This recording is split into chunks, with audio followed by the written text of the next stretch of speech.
Oke, halo semuanya, ketemu lagi di episode kali ini ya. Beberapa waktu yang lalu, waktu saya membuat episode tentang Polygon Exstrada, ada sebuah komentar yang mengatakan bahwa saingannya United Clovis dengan harga yang sama, di harga yang sama ternyata lebih menarik. Entah itu lebih menarik secara frame-nya, secara komponen, atau secara yang lain-lain ya. Ya tentunya memang persaingan itu ketat sekali ya di dunia retail sepeda, utamanya di kelas-kelas ini ya, di kelas-kelas yang antara di bawah 15 dan di bawah 10 juta. Karena apa? Karena justru sepeda-sepeda di kelas inilah yang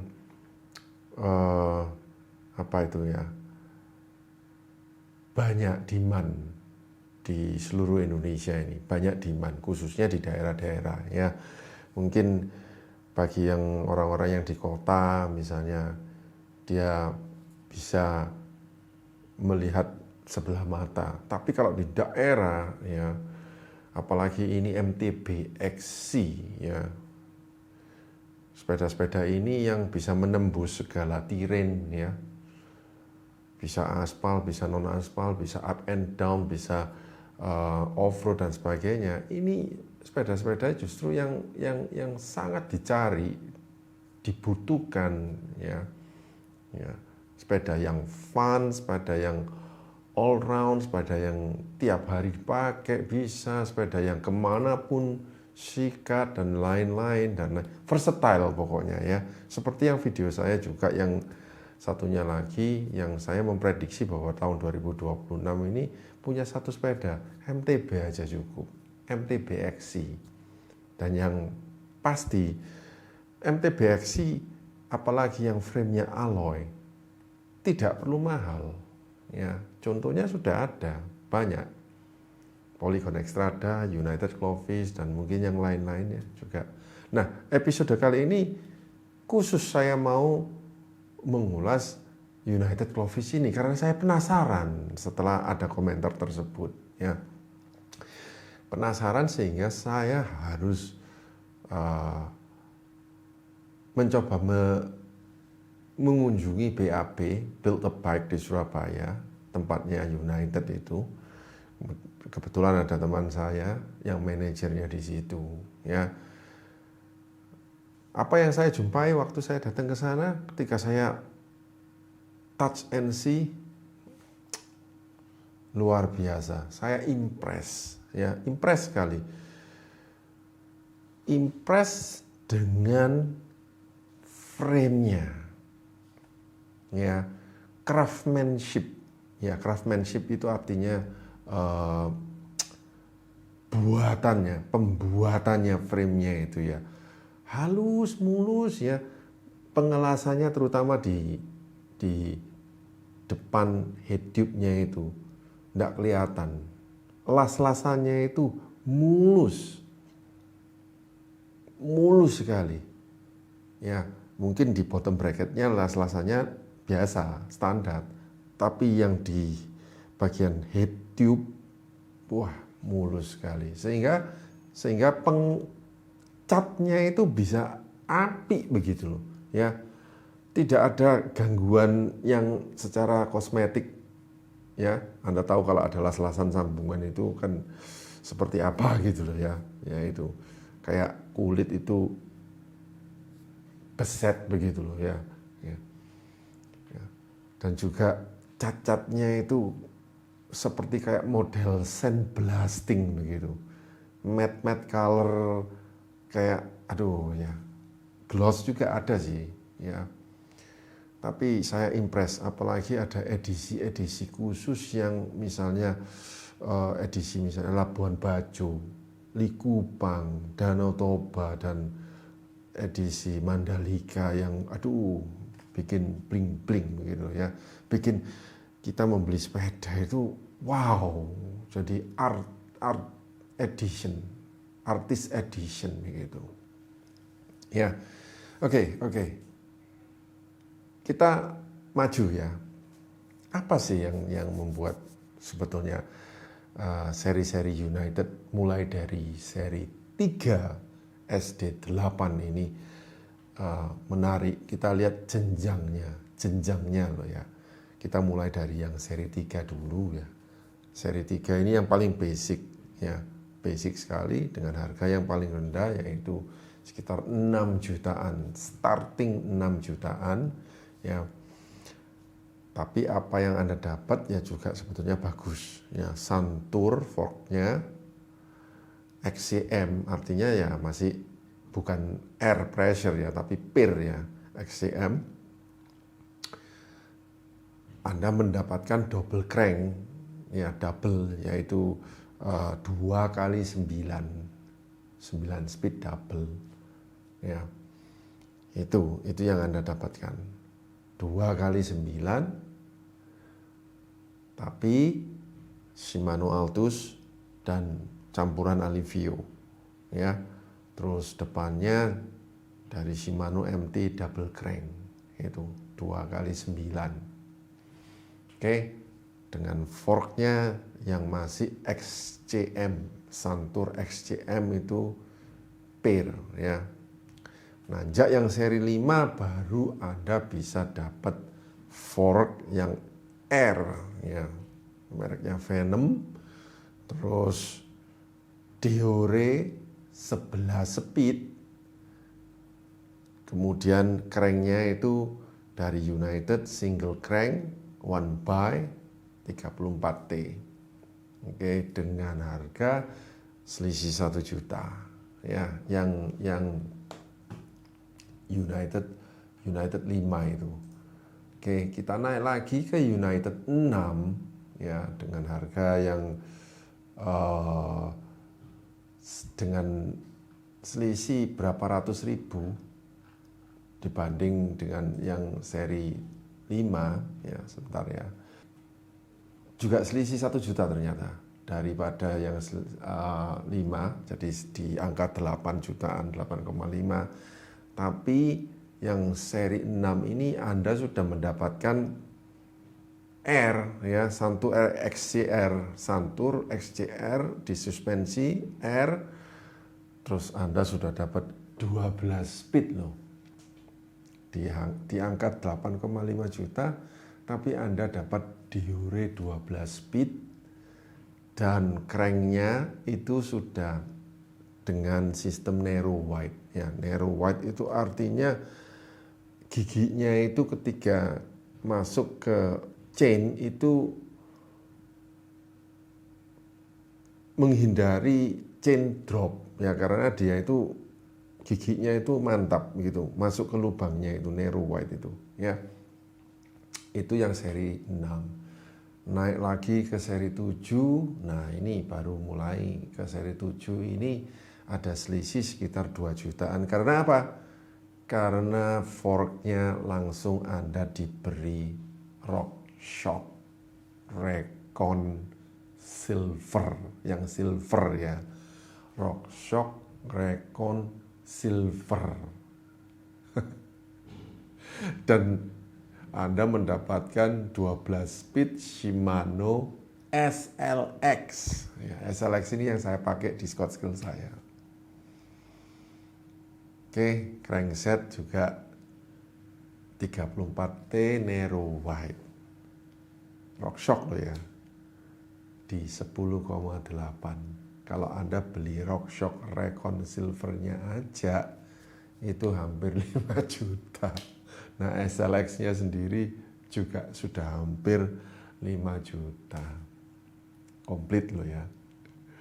Naik yang terakhir yaitu yang seri 8, Clovis seri 8. Itu ya nggak usah ditanya, selisih 3 juta ya, dari Clovis 7 selisih 3 juta. Tapi Anda mendapatkan forknya itu RockShox Recon gold.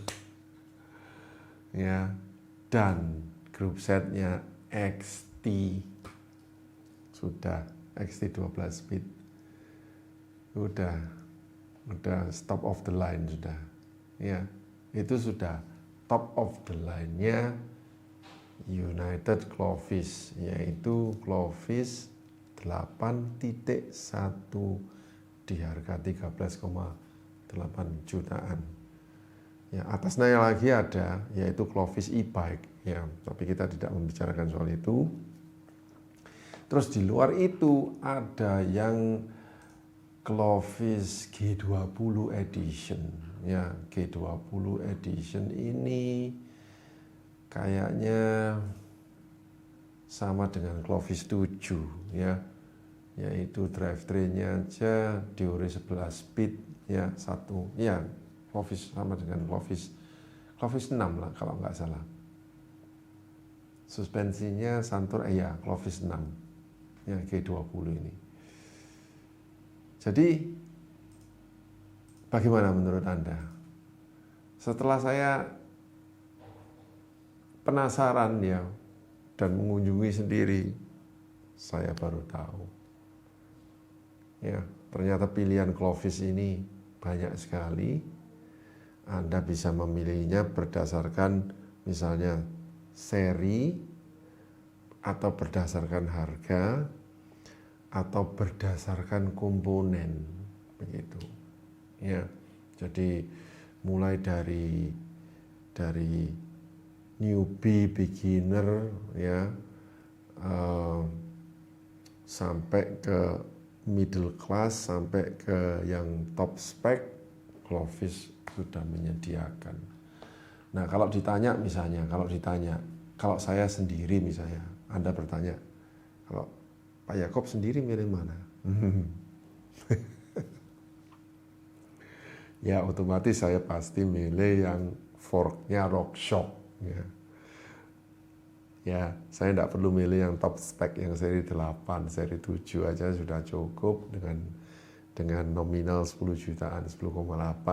Saya mendapatkan RockShox Silver. Ya, karena mungkin saya nggak akan bisa membedakan bedanya RockShox Silver sama RockShox Gold. Ya, itu. Kalau saya misalnya tidak memerlukan semua itu, ya, saya adalah orang yang lebih artistik sedikit gitu ya. Saya akan memilih yang Clovis edisi special edition yang kayak Labuan Bajo, Mandalika, Danau Toba, di Kupang dan sebagainya. Ya, ini ada edisi Mandalika yang sebetulnya catnya itu bagus, bling-bling, cuman komponennya kurang atas gitu loh. Ya, karena edisi Mandalika ini Clovis 5.10, sedangkan 5 itu masih Santur XCM. Oke. Jadi ketika saya lihat Clovis series United seri Clovis ini menarik di mata, ya, menarik di mata.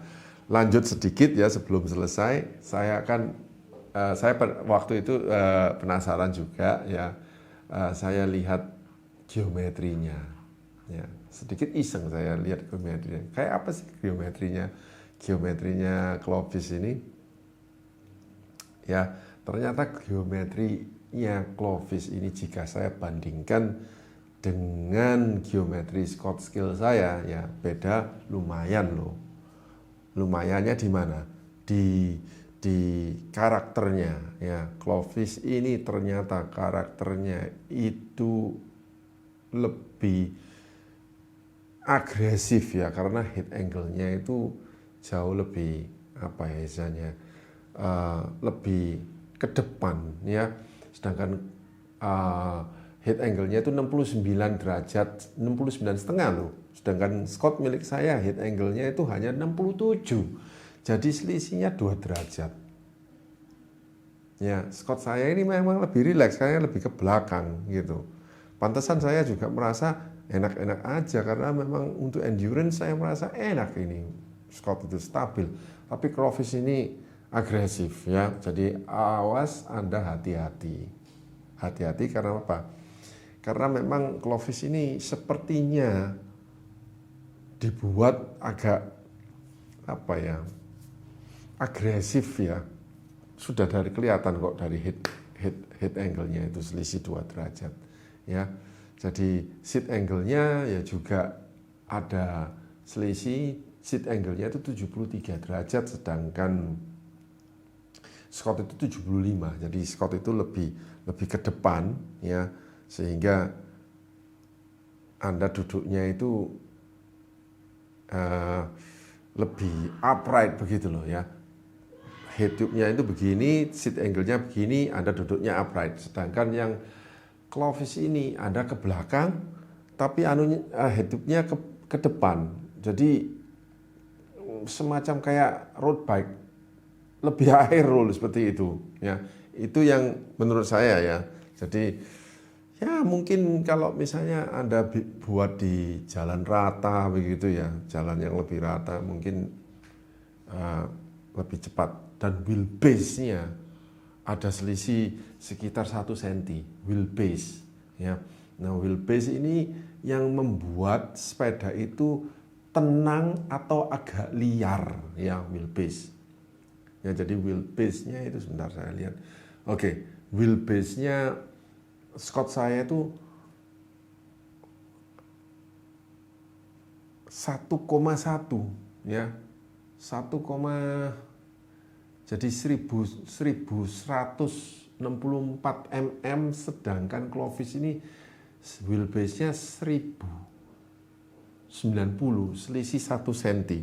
Wheelbase selisih 1 cm ini akan membuat ban belakang Anda ini bisa ngesot-ngesot atau tenang ya. Ternyata Clovis ini liar. Dia lebih pendek sehingga manuvernya itu bisa lebih ya. Kalau misalnya Anda mencari sepeda yang bisa bermanuver ya, ini oke. Jadi misalnya single track terus yang technical gitu ya, mungkin ini pilihannya. Agak liar loh Clovis ini ya. Dilihat dari spek dan dilihat dari geometrinya. Jadi ginilah semua apa yang bisa saya jelaskan tentang Clovis ini ya. Menarik, sepeda yang istilahnya lively ya. Kalau saya bilang itu lively itu artinya buat Anda yang suka bermain lika-liku, technical ya, liar sedikit ya, agresif, warna-warna yang indah, artistik ya, komponen-komponen yang top to bottom ada ya, serinya lengkap sekali.